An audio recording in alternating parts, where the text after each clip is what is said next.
Hello everyone, welcome back. My name is Dr. Vijay Bhatia. I'm a psychiatrist working in mental health. Today we are going to talk about obsessive compulsive disorder. What is obsessive compulsive disorder? The essential feature is recurrent obsessional thoughts or compulsive acts. Obsessional thoughts are ideas, images, or impulses that enter the patient's mind again and again in a stereotyped form. They are almost invariably distressing, and the patient often tries unsuccessfully to resist them. They are, however, recognized as his own thoughts, even though they are involuntary and often repugnant. We will go through some of these in more detail, but the important things is they are involuntary. They are not in your control. You don't want them there, and they keep on coming despite your efforts to stop them, and you don't know how to stop them, and they are causing distress, and you don't like them. So we try to resist them, but we are not successful. And it happens again and again and again. It could be anything, ideas, images, or impulses, or even sometimes saying simple words, or talking, or cleaning, or washing, or even thoughts about religion, anything. And what are compulsion acts or rituals? These are stereotyped. Remember, stereotype is a word where we identify the person. If they're having that kind of behavior, we know that he is that person, he may belong to this group or this party, they behave in certain way. So we are talking about behavior. It's a typical behavior from which you can identify that person, that are repeated again and again. They are inherently not enjoyable. They are not enjoyable, nor do they result in the completion of inherently useful tasks. So they are doing something, they don't enjoy doing that thing, and they it seems that they are trying to complete some kind of task, useful task, but it is not. Like some person is just going and washing hands again and again and again. He knows this is not enjoyable, he's getting fed up, but he can't stop. He has to do that act in order to prevent something, or in order to release the anxiety he is developing. And if he doesn't do that, obviously he is going to get more tense, more anxious, more worried. So he has to perform that function, but he doesn't enjoy that. Their function is to prevent some objectively unlikely event. So in this case, if he is going to wash hands again and again, the function might be to, the thought is that his hands are dirty, or they are contaminated with some kind of germs, and if he washes them, that will prevent the infection. So that's what he's trying to prevent, and often involving harm to or caused by the patient. So washing hands in order to prevent causing harm to the patient, so that he doesn't catch the infection from his hands, or it might cause harm to others, because if he doesn't wash hands and if he shakes his hands with somebody, they might get the infection. So there is this uh, fear that they might cause some harm to themselves or to the others if they don't perform the act that they are repeating again and again.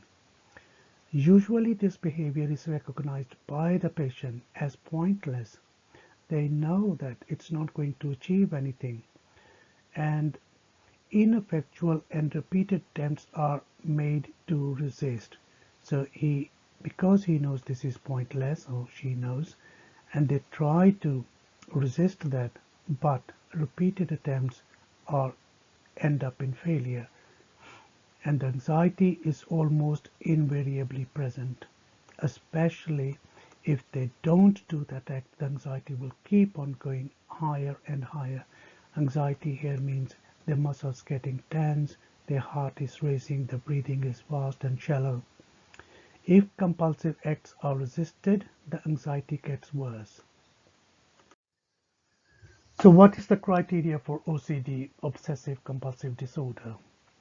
So either obsessions or compulsions or both are present on most days for a period of at least 2 weeks.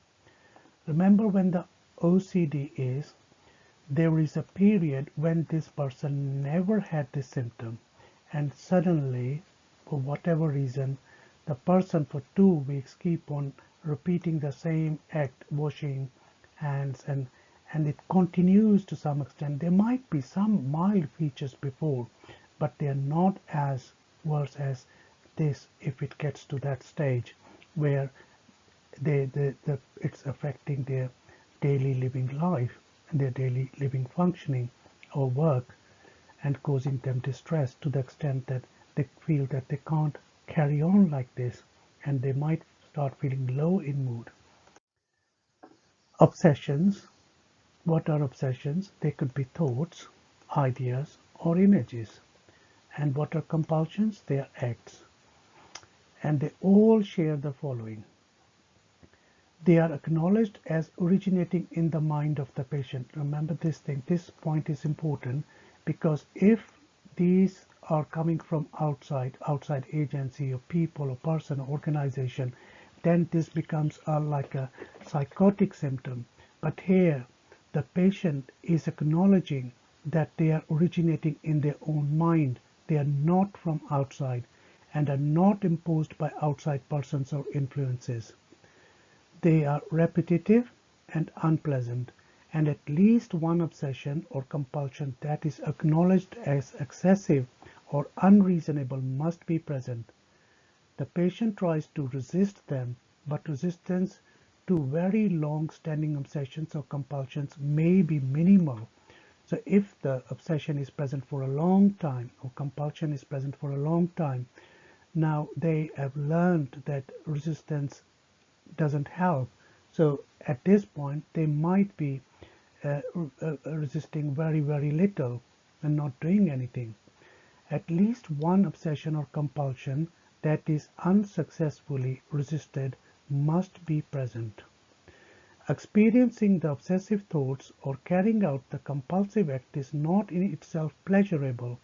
So either carrying out that thought into compulsive act, and that act is not pleasurable, they don't enjoy this, this should be distinguished from the temporary relief of tension or anxiety.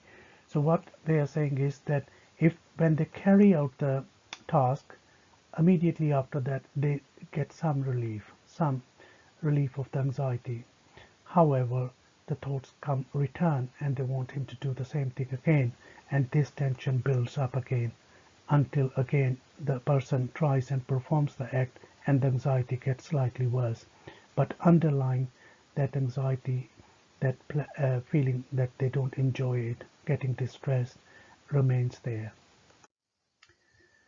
The obsessions or compulsions cause distress, we understood that, and interfere with the patient's social or individual functioning. When we say social, they stop shaking hand, stop looking at people because they know they look different, tense, and they might repeat the same thing again, or they might touch their nose or ear or something because that is their obsessional thoughts telling them to touch their finger or do something about it. People start holding the beads in their hands and start counting the numbers, and it can happen in religious obsessions. Or individual functioning, it stops them doing things that they want to do. If somebody has obsessional that doors have to be locked, or and the gas tap has to be stopped. And they may not be able to go out because the moment they step out, they will come back again to check that whether they have switched off the lights, closed the door, or locked the door. So it stops them going to work on time. They are delayed. They'll miss their bus or train. It happens quite often, and it is usually a waste of time. So there are certain exclusions. The obsessions or compulsions are not the result of other mental disorders. So we have to rule out it is not part of schizophrenia or even mood disorders, especially depression. It can happen when the people are depressed.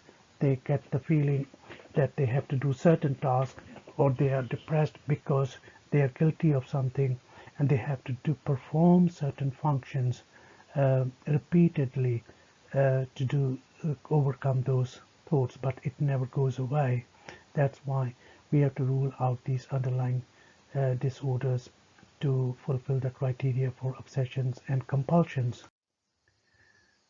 Now, obsessive compulsive disorder may be further specified because some of the patients may have predominantly obsessive thoughts only. They are not having any acts. They might be having just repeated images or repeated ideas or repeated impulses or urges to say something or do something, or pick up the knife to harm somebody. So they have these just thoughts in their mind and they don't act on that. And if anything, sometimes they start avoiding those things, not go near those things, where this anxiety gets worse and these thoughts get repeatedly worse. Or it could be that they have predominantly compulsive acts, like they are just washing their hand and they can't give the reason why. They might say later on it is because of their contamination or something, but that's not even there. Sometimes they feel that they simply have to wash their hands or count the beads, or to be near the god they have to say the word a few hundred times, and they do it or touch the thing twice or three times before they do anything else. So they might have just the acts. And remember, to fulfill the criteria, they must be causing distress and causing some kind of anxiety. And obviously, if we combine these together, then it becomes mixed obsessional thoughts and acts, and that is what obsessional compulsive disorder is. And sometimes other organic factors may play. Sometimes a little stroke in certain part of the brain makes them more obsessive compulsive, which was never present before. So we have to look all these other criteria. Now it's important that we just look at this one, predominantly obsessive thoughts or ruminations. These may take the form of ideas, mental images, or impulses to act, which are nearly always distressing to the subject. Sometimes the ideas are an indecisive, endless consideration of alternatives. The person cannot make the decision. He keeps on saying, I'll try this, I'll do this, but they never reach the conclusion, associated with an inability to make trivial but necessary decisions in day-to-day living. The relationship between obsessional ruminations and depression is particularly close, and a diagnosis of obsessive compulsive disorder should be preferred only if ruminations arise or persist in the absence of a depressive episode. Predominantly compulsive acts. The majority of compulsive acts are concerned with cleaning, particularly hand washing, repeated checking to ensure that a potential dangerous situation has not been allowed to develop, or they want certain type of orderliness and tidiness. When they come to the office, they will move the pen from this place to the other, move this object to the other place, because they believe if they didn't move, something bad will happen. Underlying the overt behavior is a fear that something bad will happen if they didn't do that act, usually of a danger either to or caused by the patient, and the ritual is an ineffectual or symbolic attempt to avert that danger. Now, we have discussed the obsessive compulsive disorder, and to the important thing is that you have to recognize this is mainly an anxiety disorder, and therefore the main treatment is psychological, especially the CBT. Some medications may help, especially when accompanied with depression, when antidepressants can work. However, even if only simple anxiety is there and no depression, even then sometimes antidepressants and certain medications are particularly licensed for obsessive compulsive disorder. If they are very much fixed to the extent that they become delusional, they believe in them, that they are probably coming from outside and believe in the reality of that, then you might have to go to the specialist to seek further help. Anyhow, if the obsessive compulsive symptoms are causing so much distress, it is important that you go and seek the help. And the other thing in obsessive compulsive disorder, because it is a wide spectrum, at one end it can be just some traits, and on the other hand it becomes a personality disorder, that you are like that, you are obsessive compulsive, which may not be bad idea. Even traits are not bad idea. You want to do things perfectly, orderly, on time, and try to repeat the things so that you find is it within the normal perfection, and you still complete it. And personality disorder, it becomes their habit, it is their nature, it is their one of the features of them, and that they are like that. Whatever they are doing, either making a food or cleaning the house or keeping the house tidy, they want to keep that way. Still, it is not causing too much distress to them, then it is all right. But on the other extreme, when these symptoms become so severe that it is affecting your functioning, your work, you never complete the work that you want to complete, because it is a black and white thinking here, and that's where the disorder comes.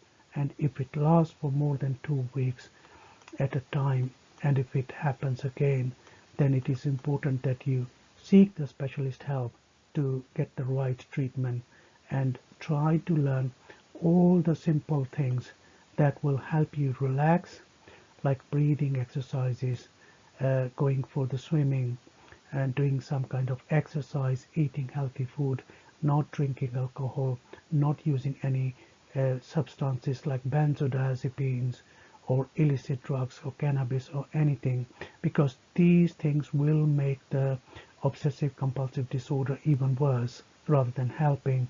And learn the mindfulness, sleep, hygiene, those kind of things will help, and CBT will remain the main treatment of the choice. But the psychologist can help here to identify what kind of treatment might be best for the obsessive compulsive disorder, or predominantly obsessive symptoms, or predominantly compulsive acts. Well, thank you for watching this video.